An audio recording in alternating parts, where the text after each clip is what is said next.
So part of the home buying journey is getting a home inspection. One of the questions I get asked all the time, Holly, what happens if my home inspection fails? Home inspections don't pass, nor do they fail. So getting a home inspection is your chance to get to know your future house.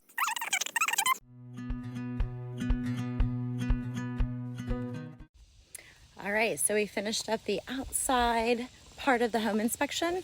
Now we're gonna head back inside to check out the rest of the house.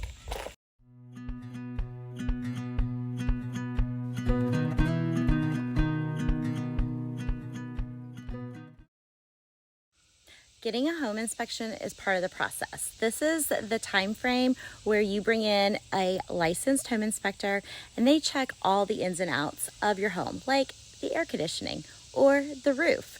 They're going to tell you what's nearing the end of the life cycle, what's working great, what's something you need to keep your eye on. Are there any repairs that need to be handled? Are we looking at any safety issues? What about structure?